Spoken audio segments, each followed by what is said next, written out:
Hi friends, welcome back to my YouTube channel. Last ವೀಡಿಯೋದಲ್ಲಿ ಸೊಪ್ಪು ಕಿತ್ಕೊಬಂದಿದ್ದನ್ನು ತೋರಿಸಿದ್ದೆ. ಇವಾಗ ಅದೇ ಸೊಪ್ಪನ್ನ ಇಲ್ಲಿ ಕ್ಲೀನ್ ಮಾಡ್ತಾಯಿದ್ವಿ.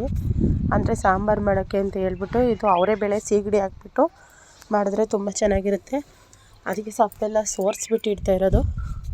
ಮತ್ತು ಟೊಮೊಟೊ ಖಾಲಿಯಾಗಿತ್ತು ಅಂತ ಟೊಮೊಟೊ ತಂದು, ಈ ಟೊಮೊಟೊ ರೇಟು ಒಳ್ಳೆ ಚಿನ್ನದ ರೇಟ್ ಆಗ್ದಂಗೆ ಆಯ್ತೈತೆ ದಿನಕ್ಕೆ. ಹಾಗೆ ನನ್ನ ಮಗಳಿಗೆ ಟ್ಯಾಬ್ಲೆಟ್ ಖಾಲಿಯಾಗಿತ್ತು, ಇದಕ್ಕಿಂತ ಜಾಸ್ತಿ ತರಬೇಕು. ಇದು ಹೇಳ್ಬೇಕಂದ್ರೆ ಇದೊಂದು ವಾರದ ಟ್ಯಾಬ್ಲೆಟ್ ಅಷ್ಟೇ. ಮತ್ತು ನೋಡಿ, ಇಲ್ಲಿ ನಾವು ಹಾಲು ಕಾಯಿಸ್ತಾ ಇದ್ದೀವಿ ಒಲೆಯಲ್ಲಿ.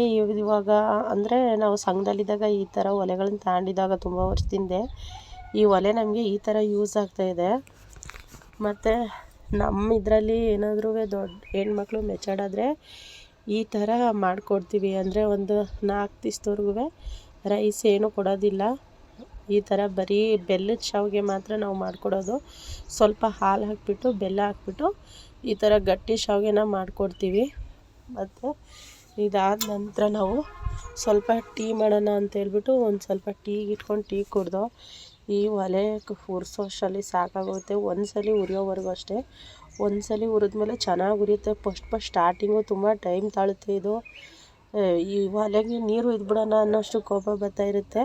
ಲಾಸ್ಟಲ್ಲಿ ನಾವೆಲ್ಲ ಇನ್ನೇನು ಆಫ್ ಮಾಡಬೇಕು ಅಂಥ ಟೈಮಲ್ಲಿ ತುಂಬ ಚೆನ್ನಾಗಿ ಉರಿಯುತ್ತೆ. ಇದು ಈ ಒಲೆಗಳು ಒಂಥರ ಹಂಗೆ ಒಂದೊಂದು ಸರಿ ಒಂದೊಂದು ಥರ ಇರ್ತವೆ, ಯಾವಾಗ ಹೆಂಗಿರುತ್ತೆ ಅಂತ ಹೇಳೋಕ್ಕಾಗಲ್ಲ. ಮತ್ತು ನೋಡಿ, ಬೆಲ್ಲದ ಶಾವಿಗೆ ಈ ಥರ ರೆಡಿಯಾಗಿದೆ. ಈ ಬೆಲ್ಲದ ಶಾವಿಗೆ ಮಾಡಿಕೊಟ್ಬಿಟ್ಟು ಮತ್ತು ತುಂಬ ಕೆಲಸ ಇತ್ತು ಮನೇಲಿ. ಅದಕ್ಕೋಸ್ಕರ ಸ್ವಲ್ಪ ಟೀ ಮಾಡ್ಕೊಂಡು ಕುಡಿಯೋಣ ಅಂತ ಹೇಳ್ಬಿಟ್ಟು ಇಲ್ಲಿ ಹಾಲಿಟ್ಟಿದ್ದೆ. ಹೇಳ್ಬೇಕಾದ್ರೆ ಒಲೆಯಲ್ಲಿ ಮಾಡೋ ಟೀ ತುಂಬ ಟೇಸ್ಟಿಯಾಗಿ ಚೆನ್ನಾಗಿರುತ್ತೆ. ನನಗೆ ಈ ಒಲೆಯಲ್ಲಿ ಟೀ ಮಾಡೋದು, ಅಡುಗೆ ಮಾಡೋದು ಅಂದರೆ ತುಂಬ ಇಷ್ಟ. ಹೇಳ್ಬೇಕಂದ್ರೆ ನಾವು ಫಸ್ಟು ಊರಲ್ಲಿದ್ದಾಗ ನಾವು ಮನೇಲಿ ಒಲೆ ಇತ್ತು.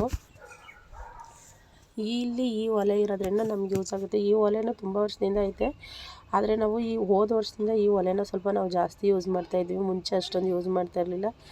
ಇಲ್ಲಿ ನೋಡಿ, ಹಾಲು ಉಗ್ತಾ ಇದೆ. ಅಂದರೆ ಹೇಳ್ಬೇಕಂದ್ರೆ ಈ ಒಲೆಯಲ್ಲಿ ಮಾಡೋ ಅಡುಗೆ ಮತ್ತು ಕಲ್ಲಲ್ಲಿ ಖಾರ ರುಬ್ತೀವಲ್ಲ, ಅದೆರಡನ್ನೂ ಹಾಕಿ ಮಾಡಿದ್ರೆ ಅಡುಗೆಗಳು ತುಂಬ ಚೆನ್ನಾಗಿರುತ್ತೆ. ಏನೇ ಮಾಡಿದ್ರು ಅಷ್ಟು ತುಂಬ ಟೇಸ್ಟಿಯಾಗಿ ಚೆನ್ನಾಗಿರುತ್ತೆ.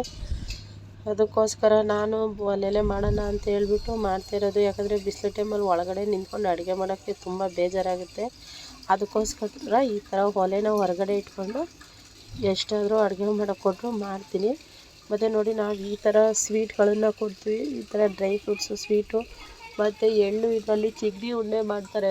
ನೀವು ಮಾಡ್ತೀರಾ? ಆದರೆ ನಾವು ಮಾಡ್ತೀವಿ. ಈ ಚಿಗಡಿ ಉಂಡೆ ಎಲ್ಲ ನಾವು ಮಾಡ್ಕೊಡ್ತೀವಿ. ಮೆಂತ್ಯ ಮುದ್ದೆ, ಚಿಗಡಿ ಉಂಡೆ ಎಲ್ಲನೂ. ಅಂದರೆ ಸ್ವೀಟ್ ಐಟಮ್ ಸ್ವಲ್ಪ ಜಾಸ್ತಿ ಕೊಡಬೇಕಲ್ಲ, ಅದಕ್ಕೋಸ್ಕರ ಇದನ್ನೆಲ್ಲ ತಂದಿರೋದು. ಅಂದರೆ ಒಂದೊಂದಾಗಿ ಕೊಬ್ಬರಿ, ಬೆಲ್ಲ ಎಲ್ಲ ಇದೆಲ್ಲ ಹಾಕ್ಬಿಟ್ಟು ನಾವು ಈ ಬೆಣ್ಣೆ ಸಿಗುತ್ತಲ್ಲ, ಬೆಣ್ಣೆ ತೊಗೊಬಂದು ಕಾಯಿಸಿಬಿಟ್ಟು ಬೆಣ್ಣೆಲಿ ಇದನ್ನೆಲ್ಲ ಫ್ರೈ ಮಾಡ್ತೀವಿ. ತುಪ್ಪದಲ್ಲಿ ಫ್ರೈ ಮಾಡಿಬಿಟ್ಟು ಮಕ್ಕಳಿಗೆ ಕೊಡೋದು. ಅಂದರೆ ಮೆಚರ್ಡಾಗಿರೋಂಥ ಹೆಣ್ಮಕ್ಳಿಗೆ ಕೊಡ್ತೀವಿ ಎಲ್ಲ ತುಪ್ಪದಲ್ಲಿ ಫ್ರೈ ಮಾಡಿಬಿಟ್ಟು. ಹಾಗೆ ರೇಷನ್ ಕೊಡ್ತಾಯಿದ್ರು ಅಂತ ಹೇಳ್ಬಿಟ್ಟು ರೇಷನ್ ತಗೊಯ್ದು ರಾಗಿ ನೋಡಿ ಎಷ್ಟು ಕ್ಲೀನಾಗಿ ಚೆನ್ನಾಗಿದೆ ಅಂತ ಹೇಳ್ಬಿಟ್ಟು.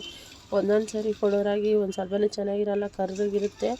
ಇದು ನೋಡಿ, ರಾಗಿ ನೋಡೋಕ್ಕೆ ಎಷ್ಟು ಚೆನ್ನಾಗಿ ಕಾಣಿಸ್ತೈತೆ, ಫುಲ್ಲು ಬೆಳ್ಳಿಗೆ ಚೆನ್ನಾಗಿದೆ.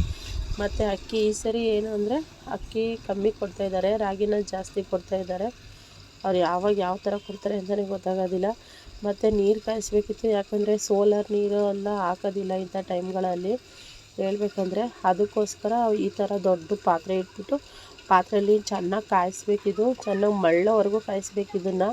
ಯಾಕಂದರೆ ಮತ್ತು ಒಂದು ಪಾತ್ರೆ ಈ ಥರ ದೊಡ್ಡ ಪಾತ್ರೆಯಲ್ಲಿ ಕಾಯಿಸಿದ್ರೆ ಸುಮಾರು ಎಷ್ಟಾದರೂ ತಣ್ಣೀರು ಮಿಕ್ಸ್ ಮಾಡಿ ಉಯ್ಕೊಬೋದು ಅಂತ ಹೇಳ್ಬಿಟ್ಟು ಈ ಥರ ನಾನು ಪಾತ್ರೆಯಲ್ಲಿ ನೀರು ಕಾಯಿಸಿದೆ. ನೀರು ಕಾಯಿಸಿ ನೀರೆಲ್ಲ ಉಯ್ದಾದ್ಮೇಲೆ ಹೊರಗಡೆ ಕೂತ್ಕೊಂಡು ಚಪಾತಿ ಮಾಡ್ಕೊಡ್ತಾಯಿದ್ದೀನಿ. 2 ಚಪಾತಿ ಸ್ವಲ್ಪ ತುಪ್ಪ ಕೊಟ್ಟರೆ ಸಾಕು. ಅಂದರೆ ಒಂದು 4 ದಿವಸದ ನಂತರ 3-4 ದಿವಸದ ನಂತರ ಈ ಥರ ಕೊಡ್ತೀವಿ. ಅದಕ್ಕೋಸ್ಕರ ಇದು ಹೇಳ್ಬೇಕಂದ್ರೆ ನಾವು ಕಾಯಿಸಿರೋ ತುಪ್ಪ ಈ ಡಬ್ಬಕ್ಕೆ ಹಾಕಿಟ್ಟಿರೋದು, ಸಣ್ಣ ಡಬ್ಬಕ್ಕೆ.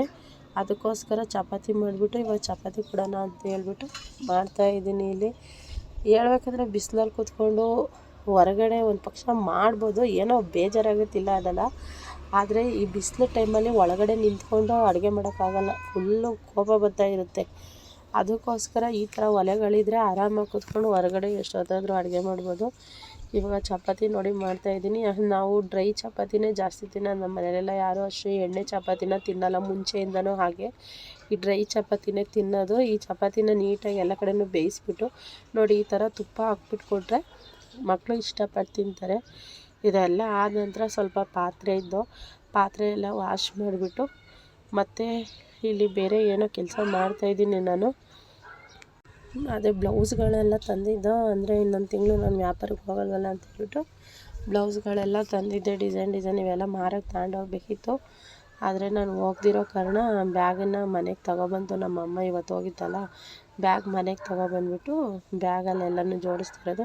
ನೋಡಿ ನಾನು ಇದೇ ಥರ ಬ್ಲೌಸ್ಗಳನ್ನು ಸೇಲ್ ಮಾಡೋದು, ಅಂದರೆ ತುಂಬ ಸೇಲ್ ಆಗೋದೇ ಇದೆಲ್ಲ ಉಕ್ಸ್ ಇಲ್ದಲೇ ಇರೋದು. ಮತ್ತು ಇಲ್ಲಿ ಗ್ರೀನ್ ತೋರಿಸ್ತಾ ಇದ್ದೀನಲ್ಲ, ಇದೆಲ್ಲ ಫ್ರಂಟ್ ಉಕ್ಸ್ ಇರೋದು. ಅಂದರೆ ನಾವು ಯಾವ ಥರ ಹೊಲಿಸ್ತೀವಿ ನೋಡಿ ಆ ಥರ ಪೀಸ್ ಇದು. ಫಸ್ಟ್ ತೋರಿಸಿದ್ನಲ್ಲ ಅದಕ್ಕೇನು ಉಕ್ಸ್ ಇಲ್ಲ, ಅದು ಹಾಗೆ ಮಾಮೂಲಿ ಈ ಪೆಟ್ಟಿಕೋಟ್ ಟೈಪ್ ಇರುತ್ತೆ.